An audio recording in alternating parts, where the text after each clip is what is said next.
ഹിന്ദു പത്രം ഞാൻ ഡൽഹിയിലുള്ളപ്പോൾ എൻ്റെ ഒരു ഇൻ്റർവ്യൂ എടുത്തിരുന്നു. ആ ഇൻ്റർവ്യൂവിൽ ഞാൻ പറയാത്തൊരു ഭാഗം അവരുടെ ഭാഗത്ത് നിന്ന് കൊടുക്കുന്ന നില വന്നു. അപ്പോൾ അത് വന്നപ്പോൾ മുഖ്യമന്ത്രിയുടെ ഓഫീസിൽ നിന്ന് ഹിന്ദു നമ്മുടെ രാജ്യത്തെ പ്രധാനപ്പെട്ട ഒരു മാധ്യമമാണല്ലോ, മാധ്യമധർമ്മം കൃത്യമായി പാലിച്ചു പോകുന്ന ഒരു മാധ്യമവുമാണ്. അപ്പോൾ അവർക്ക് എന്താണ് ഇങ്ങനെ സംഭവിക്കാനിടയായത്, നിങ്ങൾ തന്നെ അത് പരിശോധിച്ച് ആവശ്യമായ വിശദീകരണം നൽകണം എന്ന് ഓഫീസിൽ നിന്ന് അവരെ ബന്ധപ്പെട്ട് അറിയിച്ചത്. ഞാൻ മനസ്സിലാക്കുന്നത് ഇതിനകം അവരുടെ വിശദീകരണം വന്നു കഴിഞ്ഞു എന്നാണ്. ഇവിടെ സർക്കാരുമായി ബന്ധപ്പെട്ടുള്ള പ്രവർത്തനങ്ങളുടെ ഇടക്ക് ഒരു സ്വർണ്ണക്കടത്തുമായി ബന്ധപ്പെട്ട പ്രശ്നങ്ങൾ വന്നു. അതിൽ വിമാനത്താവളങ്ങൾ വഴിയുള്ള സ്വർണ്ണക്കടത്ത്. നമ്മൾ കോഴിക്കോട് അന്താരാഷ്ട്ര വിമാനത്താവളം, കോഴിക്കോട് വിമാനത്താവളം എന്നാണ് പേരെങ്കിലും അത് കരിപ്പൂരിലാണല്ലോ, മലപ്പുറം ജില്ലയിലാണല്ലോ സ്ഥിതി ചെയ്യുന്നത്. അപ്പോ ആ എയർപോർട്ട് വഴിയുള്ള സ്വർണ്ണക്കടത്ത് മലപ്പുറം ജില്ലയിലുള്ള കേസായിട്ടാണ് രേഖപ്പെടുത്തുക. അത് ആ ജില്ലക്കെതിരായുള്ള കാര്യമല്ലല്ലോ.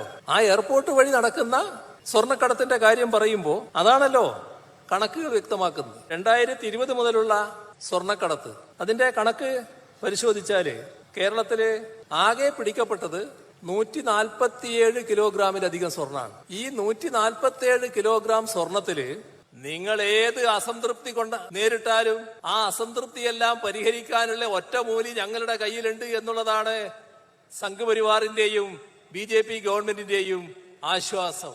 ആ ഒറ്റമൂലി അവരെടുത്ത് പ്രയോഗിക്കുന്നു. ഒരറപ്പുമില്ലാതെ രാജ്യത്താകെ അത് ഉപയോഗിക്കുകയാണ്. അതാണ് വർഗീയ വിഭജനം, വർഗീയ കാർഡിറക്കി കളിക്കൽ, ജനങ്ങളെ വർഗീയമായി ചേരിതിരിക്കൽ. എത്ര നികൃഷ്ടമായ രീതിയിലാണ് കാര്യങ്ങൾ നീങ്ങിക്കൊണ്ടിരിക്കുന്നത്. നമ്മളൊരു പരിഷ്കൃത ലോകത്ത് ജീവിക്കുന്നവരാണെന്ന് പറയാൻ പറ്റാത്ത അവസ്ഥയിലല്ലേ കാര്യങ്ങൾ നീക്കുന്നത്. പച്ചയായി വർഗീയത പ്രചരിപ്പിക്കുക,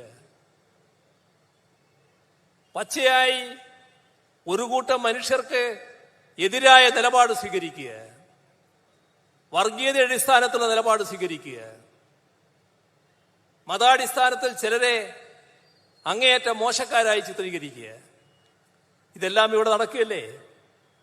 എന്തെല്ലാം സംഭവങ്ങൾ. ആകെ സംഭവങ്ങളിലേക്കൊന്നും ഇപ്പൊ കടന്നു പോകുന്നില്ല. പക്ഷെ കുറച്ചു മുൻപ് ഒരു കാര്യത്തിൽ സുപ്രീം കോടതി ഇടപെട്ടത് നാം കണ്ടില്ലേ. നമ്മുടെ രാജ്യത്തെ ഒരു പ്രധാന തീർത്ഥാടന ഇതാണല്ലോ കാർവാർ യാത്ര. ആ കാൻവാർ യാത്രയില് എന്താ കണ്ടത്? 2 സംസ്ഥാനങ്ങള്, UPയും ഉത്തരാഖണ്ഡും ഒരേ രീതിയിലുള്ള ഉത്തരവ് പുറപ്പെടുവിക്കുകയാണ്. ഈ തീർത്ഥാടകർ പോകുന്ന വഴി, യാത്രക്കാർ പോകുന്ന വഴി, ആ വഴിയിലുള്ള കച്ചവടക്കാര്, ആ വഴിയിലുള്ള തെരുവ് വാണിഭക്കാര്, അവരെല്ലാം അവരുടെ പേര് പ്രദർശിപ്പിച്ചിരിക്കണം. എന്താ ആ പേര് പ്രദർശിപ്പിക്കണം എന്ന് പറഞ്ഞതിന്റെ പിന്നിൽ? പ്രത്യേക മതലക്ഷ്യമായിരുന്നു. ഒരു പ്രത്യേക മതവിഭാഗത്തിലുള്ളവരെ പ്രത്യേകമായി തിരിച്ചറിയാനുള്ള ശ്രമമായിരുന്നു. നിർഭാഗ്യവശാൽ അത് മുസ്ലിം വിരുദ്ധതയുടെ ഭാഗമായി സ്വീകരിച്ച നിലപാടായിരുന്നു. മുസ്ലിം വിഭാഗത്തെ ഒറ്റപ്പെടുത്താനുള്ള നീക്കമായിരുന്നു അത്. സുപ്രീം കോടതി അതിലിടപെട്ടു. ശരിയല്ലാത്ത നിലപാടാണിത് എന്ന് പറഞ്ഞുകൊണ്ട് അത് സ്റ്റേ ചെയ്യുന്ന നിലയെടുത്തു. എന്തെല്ലാം ചിലയിടങ്ങളിൽ നടക്കുന്നു. ഉത്തരാഖണ്ഡിലെ മുസ്ലിം കച്ചവടക്കാരെ ബഹിഷ്കരിക്കാനുള്ള ആഹ്വാനം വന്നു പരസ്യമായിട്ട്. മുസ്ലിം കച്ചവടക്കാരെന്ന് പറയുന്നത് ഇന്നലെ അവിടെ വന്നവരല്ല. അവിടെ താമസിക്കുന്ന മറ്റുള്ളവരെ പോലെ തന്നെ കാലാകാലമായി അവിടെ കഴിയുന്നവരാണ്. ആ മണ്ണിന്റെ മക്കളാണ്. അവരെയാണ് ബഹിഷ്കരിക്കാനുള്ള ആഹ്വാനം ഒരു ഗവൺമെന്റിന്റെ ഭാഗത്ത് വരുന്നത്. എവിടത്തേക്കാണ് നമ്മുടെ രാജ്യം പോകുന്നത്? അവിടെ ചില വില്ലേജുകളുടെ അതിർത്തിയിൽ ഒരു ബോർഡ്, നമ്മുടെ നാട്ടിലെ വില്ലേജ് പോലെയല്ലോ, നമ്മുടെ പ്രത്യേക അതിർത്തി ഇല്ലാലോ. ഇങ്ങനെ പോകുമ്പോൾ നമ്മുടെ അതിർത്തി പറയുന്നില്ലേ ഉള്ളൂ. എന്നാൽ വില്ലേജുകളെല്ലാം ഒറ്റപ്പെട്ട് കിടക്കുന്നതാണല്ലോ വടക്കേ ഇന്ത്യയിൽ. ആ വില്ലേജ് അതിർത്തിയിൽ ബോർഡ് എന്താണ്? മുസ്ലിമിന് പ്രവേശനമില്ല. ഈ രാജ്യത്തുള്ള കാര്യമാണിത്. ഉത്തരാഖണ്ഡ് എന്ന സംസ്ഥാനത്തിൽ നടപ്പാക്കുന്ന കാര്യമാണിത്. എങ്ങോട്ടാണ് നമ്മുടെ രാജ്യത്തെ കൊണ്ടുപോകാൻ ഉദ്ദേശിക്കുന്നത്? ആസാം. എന്താ അവിടുത്തെ സംഘപരിവാറും BJP ഗവൺമെന്റും പരിഗണിച്ചുകൊണ്ടിരിക്കുന്നത്? നമ്മൾ സ്ഥലം വിൽക്കുമല്ലോ. സ്ഥലം വിൽക്കുമ്പോ ഹിന്ദുവും മുസ്ലിമും സ്ഥലം വിൽക്കാനോ വാങ്ങാനോ പാടില്ല. അതായത് ഹിന്ദുവിൽ നിന്ന് മുസ്ലിം വാങ്ങാൻ പാടില്ല, മുസ്ലിമിൽ നിന്ന് ഹിന്ദുവും വാങ്ങാൻ പാടില്ല, വിൽക്കാനും പാടില്ല. അങ്ങനെ വിറ്റാൽ അതിന്റെ പേര് ലാൻഡ് ജിഹാദ്. പല ജിഹാദ് നമ്മൾ കേട്ടിട്ടുണ്ടല്ലോ. പുതിയ പേരവിടെ വന്നു, ലാൻഡ് ജിഹാദ്, ജിഹാദ്, ഭൂമി ജിഹാദ്, ലാൻഡ് ജിഹാദ്. എന്നിട്ട് അവർ ആലോചിക്കുന്ന കാര്യം, ഇത്തരം കൈമാറ്റം നടക്കണമെങ്കിൽ മുഖ്യമന്ത്രിയുടെ അനുമതി വാങ്ങിയിരിക്കണം. എവിടത്തേക്കാണ് നമ്മുടെ രാജ്യത്തെ കൊണ്ടുപോകാൻ ഉദ്ദേശിക്കുന്നത്? എന്താണ് സംഘപരിവാറിന്റെ ഉദ്ദേശം? ഇതാണ് നാം കാണേണ്ടത്. ഇവിടെ മിശ്രവിവാഹിതര് അവരേത് ഗണത്തിലാ? നമ്മളിവിടെ കേൾക്കുന്ന പേര് തന്നെ, ലവ് ജിഹാദ്. അപ്പൊ മിശ്രവിവാഹിതര് ലവ് ജിഹാദിൽപ്പെട്ടവരാണ്. അവർക്ക് ജീവപര്യന്തം തടവ് വരെ നൽകാനാണ് പരിഗണിച്ചുകൊണ്ടിരിക്കുന്നത്. ഒരു സംസ്ഥാനത്ത് പരിഗണിച്ചുകൊണ്ടിരിക്കുന്ന കാര്യമാണിത്. സംഘപരിവാറിന്റെ നിലപാട് എവിടങ്ങളിലേക്ക് നീങ്ങുന്നുവെന്നാണ് ഇതെല്ലാം കാണിക്കുന്നത്. ഇതോടൊപ്പം തന്നെ ആസാമിന്റെ മുഖ്യമന്ത്രി സംഘപരിവാറിന്റെ നയം അതിതീഷ്ണമായി നടപ്പാക്കാൻ ശ്രമിക്കുകയാണ്. എല്ലാ അതിരുകളും ലംഘിച്ചുകൊണ്ടുള്ള പരസ്യ പ്രസ്താവനയാണ് നടത്തുന്നത്. അതില് അദ്ദേഹം പറയുന്നത്, അവരെല്ലാം ഈ മുസ്ലിങ്ങളെന്ന് പറയുന്നത് എല്ലാം ഔട്ട്സൈഡേഴ്സാണ്, ഇവിടെയുള്ളവരല്ല, പുറമേന്ന് വന്നവരാണ്. എന്താണിത്? എത്രമാത്രം വംശീയ വിരോധമുണ്ടാക്കാനാണ് ശ്രമിച്ചുകൊണ്ടിരിക്കുന്നത്? എത്ര കടുത്ത വർഗീയ വിഷമാണ് ചീറ്റിക്കൊണ്ടിരിക്കുന്നത്? ഒരു നാട്ടിൽ ജീവിച്ചുകൊണ്ടിരിക്കുന്ന ഒരു കൂട്ടം സഹോദരങ്ങളെ നിങ്ങൾ ഈ നാട്ടുകാരല്ല, അന്യ നാട്ടുകാരാണ്, പുറം നാട്ടുകാരാണ് എന്ന് വിളിക്കലാണോ ഒരു മുഖ്യമന്ത്രി ചെയ്യേണ്ടത്? പരസ്യമായാണ് ആ ആക്ഷേപം ഉയർത്തിയത്. മാത്രമല്ല, മുസ്ലിമിനെ ഒരു നിയന്ത്രണവും ഏറ്റെടുക്കാൻ അനുവദിക്കില്ല എന്നും പരസ്യമായി പ്രഖ്യാപിക്കുന്ന നിലയുണ്ടായി. എന്താണ് ഉദ്ദേശം ഇതിന്റെയൊക്കെ? ഇത് ഏതാനും ചില ഉദാഹരണങ്ങൾ എടുത്തു കാണിച്ചു എന്ന് മാത്രമേ ഉള്ളൂ. ഒരുപാട് ഉദാഹരണങ്ങൾ രാജ്യത്തിന്റെ വിവിധ ഭാഗങ്ങളിൽ ഇതുപോലുള്ളത് എടുത്തു കാണിക്കാനാവും. എല്ലാറ്റിലേക്കും ഇപ്പൊ കടക്കുന്നില്ല എന്ന് മാത്രം. എന്താണ് ഉദ്ദേശിക്കുന്നത്? എങ്ങോട്ടാണ് രാജ്യത്തെ നയിക്കാൻ നോക്കുന്നത്? ഈ കാര്യങ്ങൾ അതീവ ഗൗരവമായി കാണേണ്ടതായിട്ടുണ്ട്. മതനിരപേക്ഷത ശക്തമായി ഉയർത്തിപ്പിടിക്കാൻ സാധിക്കണം. മതനിരപേക്ഷതയുടെ ഭാഗമായി നിന്നുകൊണ്ട് വർഗീയതയെ കൃത്യമായി എതിർത്തു പോകാൻ സാധിക്കണം. ഇവിടെ ഇന്നത്തെ കാലത്ത് ഇതിനെല്ലാം മറ്റു രീതിയിൽ വക്രീകരിച്ച് തങ്ങളുടെ സ്വാധീനം ഉറപ്പിക്കാൻ സംഘപരിവാറും RSSും വലിയ ശ്രമം നടത്തിക്കൊണ്ടിരിക്കുന്ന കാഴ്ച നമ്മുടെ മുന്നിലുള്ളതാണ്. അതിനുവേണ്ടി പല മാർഗങ്ങൾ അവർ സ്വീകരിക്കുന്നുണ്ട്. യഥാർത്ഥ മുഖങ്ങൾ ചിലയിടങ്ങളിലുണ്ട്. ആ യഥാർത്ഥ മുഖം എന്താണെന്ന് തിരിച്ചറിയലാണ് അവരെ കൃത്യമായി മനസ്സിലാക്കാനുള്ള വഴി. ഇപ്പോ പുതിയൊരു നയവുമായി വന്നിരിക്കുകയാണല്ലോ. നേരത്തെ തന്നെ പറയുന്നുണ്ടായിരുന്നു, ഒരു രാജ്യം ഒരു തെരഞ്ഞെടുപ്പ്, ഒറ്റ തെരഞ്ഞെടുപ്പ്. ആ തെരഞ്ഞെടുപ്പിലൂടെ കാര്യങ്ങളെല്ലാം നടക്കണം. എല്ലാ രാജ്യത്തെയും ആകെ തെരഞ്ഞെടുപ്പ്. നമ്മുടെ രാജ്യം എത്ര വ്യത്യസ്തമായ രാജ്യമാണ്.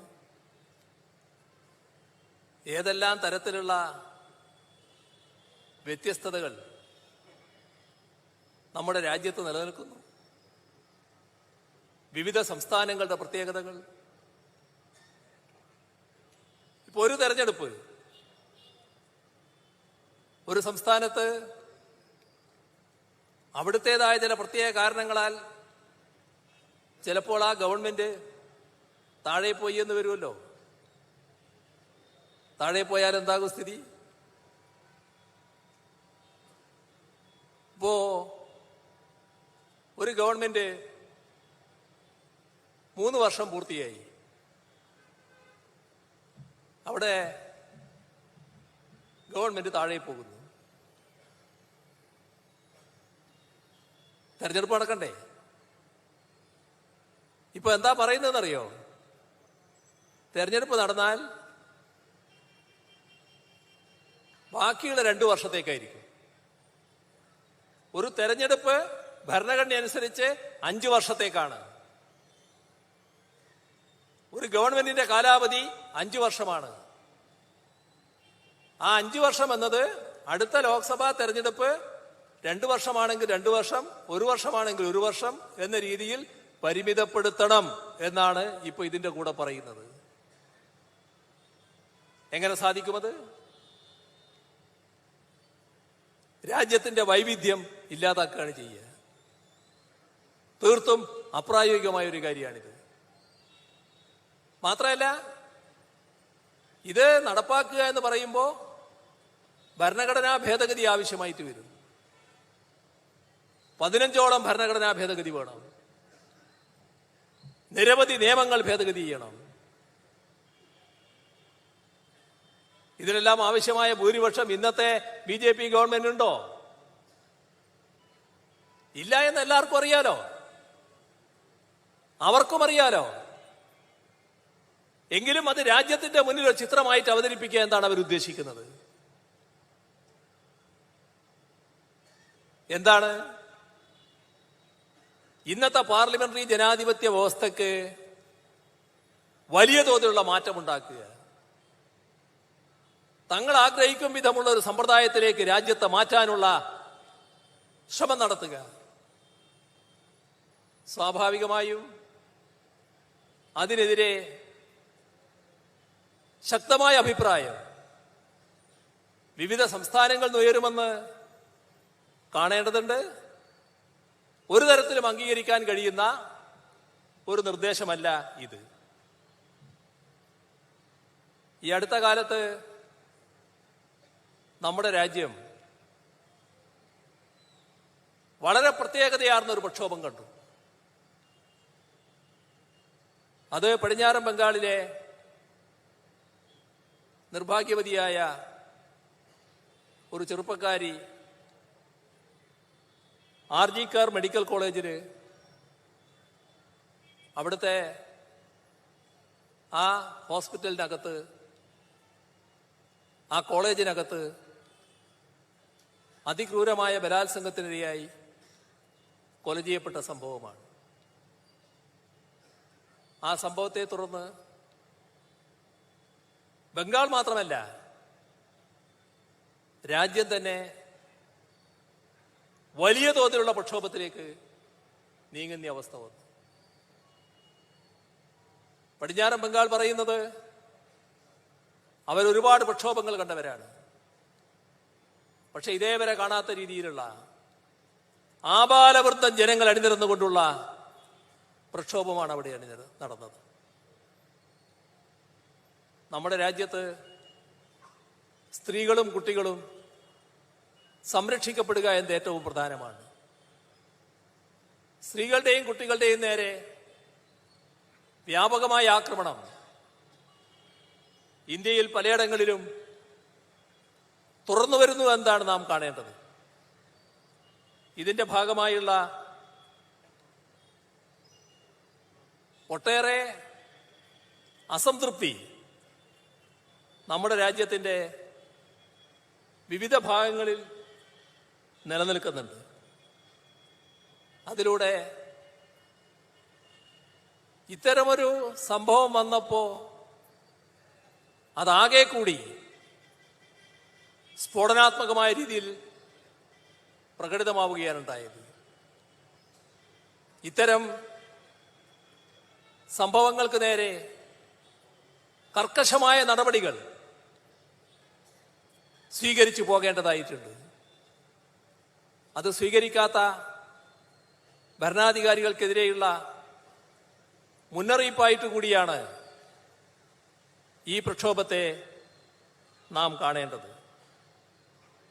നമ്മുടെ രാജ്യത്ത് ഉയർന്നു വന്ന ചില പ്രശ്നങ്ങൾ ഈ ഘട്ടത്തിൽ പറഞ്ഞു പോയില്ലെങ്കിൽ ശരിയാവില്ല എന്നുള്ളത് കൊണ്ടാണ് ഈ കാര്യങ്ങൾ പറയേണ്ടി വന്നത്. എന്നാൽ കേരളത്തെ സംബന്ധിച്ചിടത്തോളം ചില കാര്യങ്ങൾ കൂടി പറഞ്ഞുകൊണ്ട് അവസാനിപ്പിക്കാമെന്നാണ് തോന്നുന്നത്. ഇപ്പോ ഇന്ന് നമ്മുടെ നാട്ടിൽ വലിയൊരു പ്രചരണ കോലാഹലം ഒരു കാര്യവുമായി ബന്ധപ്പെട്ട് വരികയുണ്ടായി. അത് ഹിന്ദു പത്രം ഞാൻ ഡൽഹിയിലുള്ളപ്പോൾ എൻ്റെ ഒരു ഇൻ്റർവ്യൂ എടുത്തിരുന്നു. ആ ഇൻ്റർവ്യൂവിൽ ഞാൻ പറയാത്തൊരു ഭാഗം അവരുടെ ഭാഗത്ത് നിന്ന് കൊടുക്കുന്ന നില വന്നു. അപ്പം അത് വന്നപ്പോൾ മുഖ്യമന്ത്രിയുടെ ഓഫീസിൽ നിന്ന് ഹിന്ദു നമ്മുടെ രാജ്യത്തെ പ്രധാനപ്പെട്ട ഒരു മാധ്യമമാണല്ലോ, മാധ്യമധർമ്മം കൃത്യമായി പാലിച്ചു പോകുന്ന ഒരു മാധ്യമവുമാണ്. അപ്പോൾ അവർക്കെന്താണ് ഇങ്ങനെ സംഭവിക്കാനിടയായത്, നിങ്ങൾ തന്നെ അത് പരിശോധിച്ച് ആവശ്യമായ വിശദീകരണം നൽകണം എന്ന് ഓഫീസിൽ നിന്ന് അവരെ ബന്ധപ്പെട്ട് അറിയിച്ചത്. ഞാൻ മനസ്സിലാക്കുന്നത് ഇതിനകം അവരുടെ വിശദീകരണം വന്നു കഴിഞ്ഞു എന്നാണ്. കൃത്യമായി ഞാനത് കണ്ടിട്ടില്ല. എങ്കിലും ഞങ്ങൾക്കൊരു വീഴ്ച പറ്റിയതാണ് എന്നവർ സമ്മതിച്ചിട്ടുണ്ട് എന്നാണ് ഞാൻ മനസ്സിലാക്കുന്നത്. ഇവിടെ നമ്മുടെ സംസ്ഥാനത്തെ ഏതെങ്കിലും ഒരു ജില്ലയെയോ ഏതെങ്കിലും ഒരു മതവിഭാഗത്തെയോ പ്രത്യേകമായി കുറ്റപ്പെടുത്തുന്ന ഒരു സമീപനം എൻ്റെ ഭാഗത്തു നിന്നുണ്ടായിട്ടില്ല. ഞാനീ മാധ്യമങ്ങളെ കാണുന്നതും ഇതുപോലുള്ള പൊതുവേദികൾ സംസാരിക്കുന്നതും വിരളമായിട്ടല്ലല്ലോ, ദീർഘകാലമായി തുറന്നു വരുന്നൊരു കാര്യമാണല്ലോ. ആ തുറന്നു വരുന്നതിനൊരു രീതിയുണ്ടല്ലോ. ആ രീതിക്കകത്ത് ഏതെങ്കിലും ഘട്ടത്തിൽ ഒരു പ്രത്യേക പ്രദേശത്തിനെതിരെയോ പ്രത്യേക ജില്ലക്കെതിരെയോ നമ്മുടെ സമൂഹത്തിൽ ജീവിക്കുന്ന ജനങ്ങളിൽ ഏതെങ്കിലും ഒരു പ്രത്യേക വിഭാഗത്തിനെതിരെയോ എൻ്റെ ഭാഗത്ത് നിന്ന് പരാമർശങ്ങൾ ഉണ്ടാകാറില്ല എന്ന് എല്ലാവർക്കും അറിയാമല്ലോ. അതെല്ലാം പൊതുവെ അംഗീകരിക്കപ്പെട്ട വസ്തുതയും യാഥാർത്ഥ്യവുമാണല്ലോ. എന്നാൽ ചില കാര്യങ്ങളിൽ വിയോജിപ്പ് പറയാറുണ്ട്. അത് തെറ്റായ കാര്യങ്ങൾക്കെതിരെ. ഇപ്പോൾ വർഗീയ ശക്തികൾ, വർഗീയത, അതിന് ശക്തമായി തന്നെ എല്ലാ ഘട്ടത്തിലും വിയോജിപ്പുകൾ രേഖപ്പെടുത്താറുണ്ട്. വർഗീയ ശക്തികളെ തുറന്നെതിർക്കാറുമുണ്ട്. ആ വർഗീയ ശക്തി എന്ന് പറയുന്നത് ഏതെങ്കിലും ഒരു പ്രത്യേക മതവിഭാഗമല്ലല്ലോ. ഇതെല്ലാം എത്രയോ തവണ വ്യക്തമാക്കപ്പെട്ട കാര്യമാണല്ലോ. ഇന്ത്യയിലെ ഏറ്റവും വലിയ വർഗീയ നിലപാട് സ്വീകരിക്കുന്ന RSS അവരെ എതിർക്കാറുണ്ട്. അതിൻ്റെ അർത്ഥം ഹിന്ദുക്കളെ ആകെ എതിർക്കുന്നു എന്നാണോ? അപ്പോൾ ഭൂരിപക്ഷ വർഗീയതയെ ആ വർഗീയത എന്ന നിലക്ക് എതിർക്കുന്നു. ന്യൂനപക്ഷ വർഗീയതയുണ്ട് നമ്മുടെ നാട്ടിൽ, നമ്മുടെ രാജ്യത്തുണ്ട്. ന്യൂനപക്ഷ വർഗീയതയെ ഞങ്ങൾ എതിർക്കുന്നു. ന്യൂനപക്ഷ വർഗീയത എതിർക്കുന്നത് ഏതെങ്കിലും ന്യൂനപക്ഷ വിഭാഗത്തെ എതിർക്കലാണോ? അങ്ങനെ ഏതെങ്കിലും ഘട്ടത്തിൽ കാണാൻ കഴിയുമോ? അപ്പൊ നമ്മുടെ രാജ്യത്ത് ഭൂരിപക്ഷ വിഭാഗമായാലും ന്യൂനപക്ഷ വിഭാഗമായാലും അവയിലെല്ലാമുള്ള മഹാഭൂരിപക്ഷം ആളുകൾ മതനിരപേക്ഷമായി ചിന്തിക്കുന്നവരാണ്. അവർ വർഗീയതക്കടിപ്പെട്ടവരല്ല. വർഗീയതക്കടിപ്പെട്ടവർ ചെറു ന്യൂനപക്ഷമാണ്. ആ വിഭാഗത്തെ ഒറ്റപ്പെടുത്തണമെന്നതാണ് എല്ലാ കാലത്തും സ്വീകരിച്ചു വരുന്ന നിലപാട്. ഇവിടെ സർക്കാരുമായി ബന്ധപ്പെട്ടുള്ള പ്രവർത്തനങ്ങളുടെ ഇടക്ക് ഒരു സ്വർണ്ണക്കടത്തുമായി ബന്ധപ്പെട്ട പ്രശ്നങ്ങൾ വന്നു. അതിൽ വിമാനത്താവളങ്ങൾ വഴിയുള്ള സ്വർണ്ണക്കടത്ത്. നമ്മൾ കോഴിക്കോട് അന്താരാഷ്ട്ര വിമാനത്താവളം, കോഴിക്കോട് വിമാനത്താവളം എന്നാണ് പേരെങ്കിലും അത് കരിപ്പൂരിലാണല്ലോ, മലപ്പുറം ജില്ലയിലാണല്ലോ സ്ഥിതി ചെയ്യുന്നത്. അപ്പോൾ ആ എയർപോർട്ട് വഴിയുള്ള സ്വർണ്ണക്കടത്ത് മലപ്പുറം ജില്ലയിലുള്ള കേസായിട്ടാണ് രേഖപ്പെടുത്തുക. അതാ ജില്ലക്കെതിരായുള്ള കാര്യമല്ലല്ലോ. ആ എയർപോർട്ട് വഴി നടക്കുന്ന സ്വർണ്ണക്കടത്തിന്റെ കാര്യം പറയുമ്പോൾ അതാണല്ലോ കണക്കുകൾ വ്യക്തമാക്കുന്നത്. കഴിഞ്ഞൊരു പത്രസമ്മേളനത്തിൽ ഇത്തരം കാര്യങ്ങൾ വ്യക്തമാക്കേണ്ട അവസ്ഥ വന്നു. ഞാനത് കൃത്യമായി അവതരിപ്പിക്കുകയും ചെയ്തു. 2020 മുതലുള്ള സ്വർണ്ണക്കടത്ത്, അതിൻ്റെ കണക്ക് പരിശോധിച്ചാൽ കേരളത്തിൽ ആകെ പിടിക്കപ്പെട്ടത് 147 കിലോഗ്രാമിലധികം സ്വർണ്ണമാണ്. കൃത്യമായി പറഞ്ഞാൽ 147.79 കിലോഗ്രാം. ഈ 147 കിലോഗ്രാം സ്വർണത്തിൽ 124 കിലോഗ്രാമും കരിപ്പൂർ വിമാനത്താവളവുമായി ബന്ധപ്പെട്ടാണ് പിടിക്കപ്പെട്ടത്. കരിപ്പൂരിലെ കൃത്യമായ കണക്ക് പറഞ്ഞാൽ 124.47 കിലോഗ്രാം. അപ്പോൾ സ്വാഭാവികമായും അത് വിമാനത്താവളം സ്ഥിതി ചെയ്യുന്ന ജില്ല എന്ന നിലക്ക് ജില്ലകൾ തിരിച്ചു പറയുമ്പോൾ മലപ്പുറം ജില്ലയുടെ കണക്കിൽ വരും. 2020-ലും 2021-ലും കോവിഡ് കാലമായിരുന്നു. വിദേശ ഫ്ലൈറ്റുകൾ വളരെ കുറവായിരുന്നു. അതുകൊണ്ട് അതിൻ്റെതായ കുറവുണ്ടായിരുന്നു. 22-ല് കരിപ്പൂരിൽ പിടിച്ചത് 73.31 കിലോയുടെ സ്വർണമാണ്. അതായത് 37,96,68,795 രൂപയുടെ സ്വർണം പിടികൂടിയിട്ടുണ്ട് 22-ൽ. ഇവിടെ 2023-ല് 40 കേസുകൾ 32.81 കിലോഗ്രാം സ്വർണം പിടികൂടി. 19 കോടിയിൽ പരം രൂപയുടെ സ്വർണമാണ് പിടികൂടിയത്. 2024-ല് 26 കേസുകൾ, അവിടെ 17 കിലോഗ്രാമിലധികം സ്വർണം, 11,62,00,000 രൂപയുടെ സ്വർണ്ണമാണ്.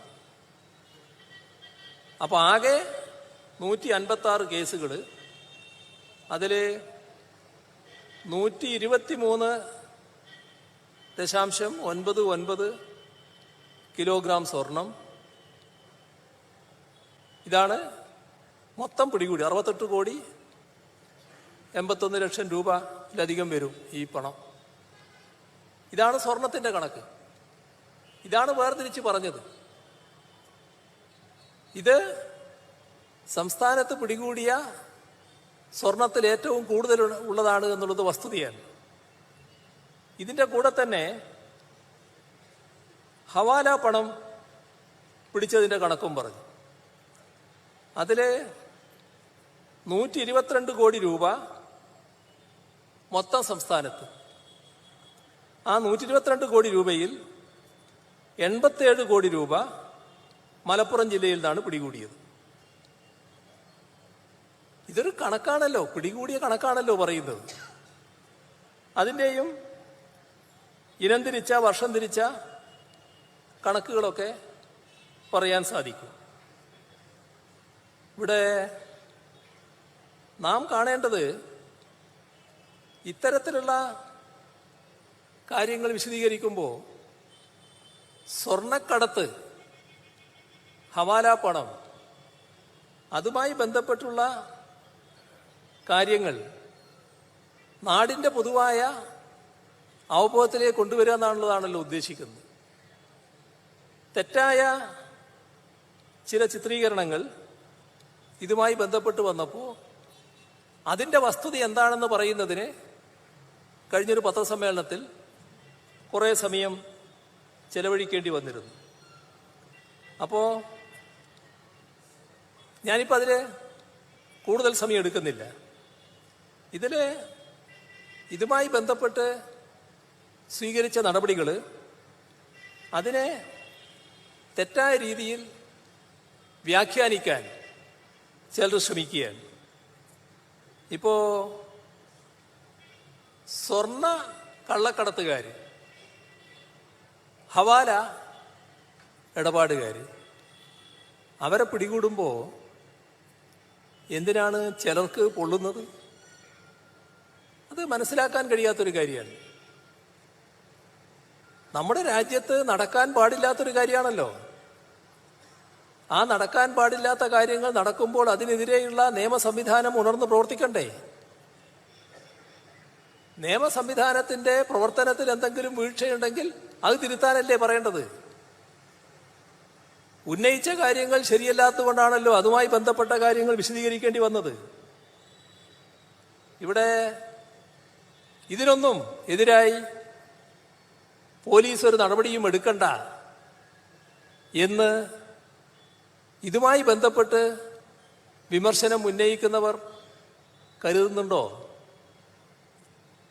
എന്തിനാണ് അത്തരത്തിലുള്ള നിയമവിരുദ്ധ പ്രവർത്തനങ്ങളെ നല്ല രീതിയിൽ പ്രോത്സാഹിപ്പിക്കുന്ന സ്ഥിതി സ്വീകരിക്കുന്നത്? ഒരു കാര്യം വ്യക്തമാണ്, തെറ്റ് അത് ഒരു തരത്തിലും അംഗീകരിക്കാൻ കഴിയുന്നതല്ല. തെറ്റായ നടപടികൾ സ്വാഭാവികമായും അംഗീകരിക്കില്ല എന്നുള്ളത് കൊണ്ട് തന്നെ ആ കാര്യത്തിൽ ആവശ്യമായ നടപടികളുണ്ടാവും. ഇവിടെ സ്വർണം കടത്തുന്നതും ഹവാല പണം കൊണ്ടുപോകുന്നതും രാജ്യസ്നേഹപരമായ നടപടിയാണ്. അതിനു നേരെ പോലീസ് കണ്ണടക്കണം എന്നാർക്കെങ്കിലും പറയാനാവുമോ? പോലീസിൽ നിക്ഷിപ്തമായ അധികാരം ഉപയോഗിച്ചുള്ള നടപടികളാണ് അവർ സ്വീകരിക്കുന്നത്. അതുകൊണ്ട് തന്നെ അത്തരം നടപടികൾ സ്വാഭാവികമായും കൂടുതൽ ശക്തമായി തുടരുക എന്നത് തന്നെയാണ് ചെയ്യുക. ഇതുമായി ബന്ധപ്പെട്ട് ഈ അടുത്ത കാലത്ത് ചില കാര്യങ്ങൾ ഉന്നയിക്കാൻ ശ്രമിച്ചത് ഞാൻ കാണാതിരിക്കുന്നില്ല. ഇപ്പം ഞാൻ അതിനൊരു മറുപടി പറയാൻ ഈ വേദി ഉപയോഗിക്കുന്നില്ല. കാര്യങ്ങൾ വ്യക്തമാക്കി കഴിഞ്ഞതാണ്. എന്തോ പ്രത്യേകമായ ഉദ്ദേശത്തോടെ ഈ നാടിൻ്റെ ഇത്തരം സംവിധാനങ്ങളെ ആകെ തകിടം മറിക്കാനുള്ള നീക്കങ്ങളാണ് ഇപ്പോൾ നടന്നുകൊണ്ടിരിക്കുന്നതെന്ന് കാണാൻ കഴിയും. ഇത് ശ്രദ്ധിച്ചാൽ ആർക്കു വേണ്ടിയാണ്, എന്താണ് അതിന് പിന്നിൽ, ആരാണ് പുറകിൽ എന്നൊക്കെ മനസ്സിലാക്കാൻ കഴിയും. അതിന് വലിയ പ്രയാസമുള്ള കാര്യമല്ല. പിന്നെ CPIM-ന് അതിൻ്റേതായ സംഘടനാ രീതിയുണ്ട് എന്ന് എല്ലാവർക്കും അറിയാവുന്നതാണ്. ആ പ്രത്യേകമായ ചട്ടക്കൂടിൽ ഒതുങ്ങി നിന്നാണ് CPIM പ്രവർത്തിച്ചു പോകുന്നത്.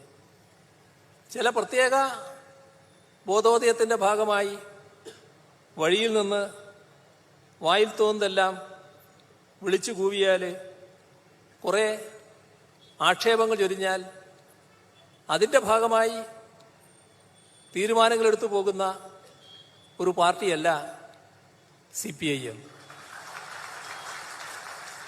CPIM-ന് എല്ലാ കാര്യത്തിലും നിയതമായ രീതികളുണ്ട്.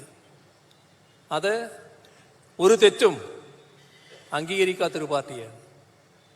അതുകൊണ്ട് തന്നെ ആ പാർട്ടിയെ തെറ്റിലേക്ക് അങ്ങ് വലിച്ചഴിച്ച് കളയാം എന്നാരും തെറ്റിദ്ധരിക്കരുത്.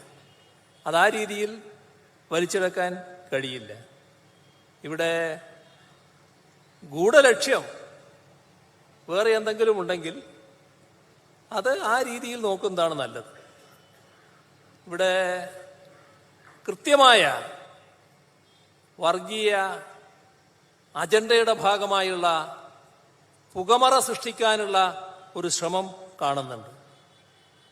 അത് നമ്മുടെ നാട്ടിലെ ജനങ്ങൾ ഒരു കാലത്തും അംഗീകരിക്കില്ല.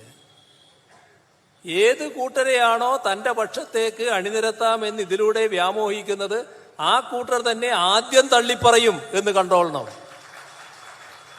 അതാണ് നമ്മുടെ നാട്.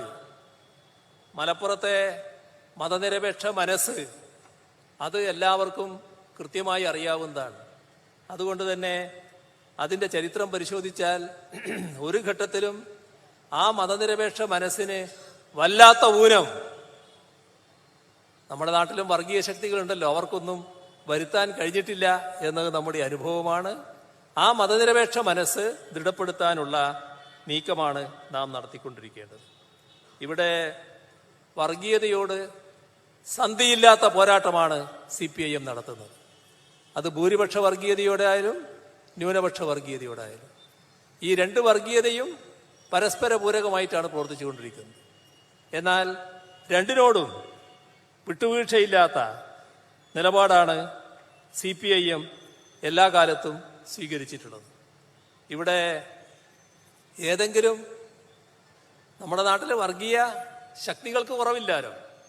ആ ഏതെങ്കിലും ഒരു വർഗീയ ശക്തി പിന്നിലുണ്ടെന്ന് കരുതി നാക്ക് വാടകയ്ക്ക് കൊടുത്ത് എന്തും വിളിച്ചു പറഞ്ഞു കളയാം. അങ്ങനെ CPIM-നെയും അതിൻ്റെ നേതാക്കളെയും വർഗീയതയുടെ ആളുകളായി ചിത്രീകരിക്കാം എന്നൊക്കെ വ്യാമോഹിക്കുന്നുണ്ടെങ്കിൽ അതൊക്കെ വെറും വ്യാമോഹം മാത്രമായിരിക്കും. ഇവിടെ എന്തെല്ലാം നമ്മൾ കണ്ടതാണ് എന്നത് മനസ്സിലാക്കുന്നത് നല്ലതാണ്. ഇപ്പോൾ വർഗീയതയോട് ഞങ്ങൾ സന്ധി ചെയ്യാത്തത് ആരെയെങ്കിലും തൃപ്തിപ്പെടുത്താൻ വേണ്ടിയല്ല. ഞങ്ങളുടെ പ്രതിബദ്ധമായ നിലപാടാണത്. ഞങ്ങളുടെ രാഷ്ട്രീയ പ്രതിബദ്ധതയാണത്. ഒരു വർഗീയ ശക്തിയോടും വിട്ടുവീഴ്ചയില്ല. ഇപ്പോ തൃശ്ശൂരിൽ BJP ജയിക്കാനിടയായ സംഭവത്തെക്കുറിച്ച് നമ്മുടെ പൊതുസമൂഹം ഗൗരവമായി കാണേണ്ടത് തന്നെയാണ്. അത് ഗൗരവമായി എല്ലാവരും പരിശോധിക്കേണ്ടതുമാണ്. എന്നാൽ കൺമുന്നിൽ വരുന്ന ചില യാഥാർത്ഥ്യങ്ങളുണ്ടല്ലോ. 2024 തെരഞ്ഞെടുപ്പ്, 2019 തെരഞ്ഞെടുപ്പ്. 2019 തെരഞ്ഞെടുപ്പ് നടന്നപ്പോൾ കോൺഗ്രസിന് കിട്ടിയ വോട്ടിൽ 24 86,000 വോട്ടിന്റെ കുറവ് വരുന്നു. ഇവിടെ പോയി ആ 86,000 വോട്ട്? ഞങ്ങള് LDF ജയിച്ചില്ല. പക്ഷേ ഞങ്ങളെ വോട്ട് മൊത്തമായിട്ടെടുത്താൽ 16,000 വോട്ട് വർദ്ധിക്കുന്നു. ആ വർധനവ് മതിയോ എന്നത് ഞങ്ങൾ പരിശോധിക്കേണ്ട കാര്യമാണ്. അത് പരിശോധിക്കുകയും ചെയ്യും. പക്ഷേ ഞങ്ങളെ വോട്ട് 16,000 വർദ്ധിക്കുന്നു. BJP 1,00,000 വോട്ടിലധികം വർധനവുണ്ടാക്കി ഭൂരിപക്ഷത്തോടെ ജയിക്കുന്നു. 1,00,000 വോട്ടിന്റെ വർധനവ് കഴിഞ്ഞ തവണത്തിൽ നിന്നും ഉണ്ടാക്കുന്നു. ആ 1,00,000-ത്തിലധികം വോട്ടുണ്ടാകുമ്പോൾ ഈ 86,000-ത്തിന് അതിന് സ്ഥാനമില്ലേ? എന്തേ അത് കാണാത്തത്? അതല്ലേ ഗൗരവമായ പ്രശ്നം. അപ്പോ നമ്മുടെ നാട്ടിൽ തെറ്റായ പ്രചരണങ്ങൾ ആരും സ്വീകരിക്കാനോ അംഗീകരിക്കാനോ പോകുന്നില്ല. RSSന്റെ കേരളത്തിന്റെ ചരിത്രം പരിശോധിച്ചാൽ RSSന്റെ വളർച്ചയ്ക്ക് വേണ്ടി അനേകം സഖാക്കളാണ് ഇവിടെ രക്തസാക്ഷിത്വം വരിക്കേണ്ടി വന്നത്. സംഘപരിവാറിന്റെ കൊലക്കത്തിക്കരിയായാണ് അവരെല്ലാം രക്തസാക്ഷിത്വം ഭരിച്ചത്. ആ സഖാക്കളുടെ പാർട്ടിയാണിത്. വിട്ടുവീഴ്ചയില്ലാതെ വർഗീയതയ്ക്കെതിരെ പോരാടിക്കൊണ്ടിരിക്കുന്ന ഒരു പാർട്ടി. കേരളത്തിന്റെ മതനിരപേക്ഷത തകർത്ത് വർഗീയ അജണ്ട പ്രചരിപ്പിച്ച് കടന്നു കയറാൻ പറ്റുമോ എന്ന് RSS വലിയ തോതിൽ ശ്രമിച്ചുകൊണ്ടിരിക്കുകയാണ്. ആ ശ്രമങ്ങൾക്ക് പിന്തുണ നൽകാൻ ചിലരിപ്പോ തയ്യാറാകുന്നു എന്നതാണ് ഈ അടുത്ത കാലത്തെ സംഭവങ്ങൾ കാണിക്കുന്നത്. ഇവിടെ എല്ലാ കാര്യങ്ങളിലും കൃത്യമായ നിലപാടുകൾ നേരത്തെ വ്യക്തമാക്കിയിട്ടുണ്ട്. അതിലൊന്ന് അൻവർ, ഇപ്പോൾ അദ്ദേഹം കേരളത്തിലെ CPIMന്റെ നിയമസഭാ പാർട്ടി അംഗമല്ല എന്ന് പറഞ്ഞു കഴിഞ്ഞിട്ടുണ്ട്. ഞാൻ നിയമസഭാ പാർട്ടി അംഗമല്ല, നിയമസഭാ പാർട്ടിയിൽ പങ്കെടുക്കില്ല, ഞാൻ LDFന്റെ ഭാഗവുമല്ല എന്ന് അദ്ദേഹം പരസ്യമായി പറഞ്ഞു കഴിഞ്ഞിട്ടുണ്ട്. ഇനി ഏത് ഭാഗമാണെന്ന് പിന്നീട് അദ്ദേഹം തീരുമാനിക്കട്ടെ. ഏതായാലും അദ്ദേഹം നിയമസഭാ പാർട്ടി അംഗമായിരിക്കുന്ന ഘട്ടത്തിൽ ഉന്നയിച്ച ചില ആരോപണങ്ങളുണ്ടായിരുന്നു. ആ ആരോപണങ്ങൾ അവജ്ഞയോടെ തള്ളിക്കളിയല്ല സർക്കാർ ചെയ്തത്. ആ ആരോപണങ്ങൾ ഗൗരവത്തിലെടുത്തു. ആരോപണങ്ങളുടെ പിന്നിലുള്ള ഉദ്ദേശം എന്തെന്നൊന്നും പരിശോധിക്കാൻ ഞങ്ങൾ അന്നേരം പോയില്ല. പക്ഷേ ഒരു MLA ഉന്നയിച്ച ആരോപണങ്ങൾ എന്ന നിലക്ക് ഗൗരവത്തിലെടുത്തു. എന്നിട്ട് എന്ത് ചെയ്തു?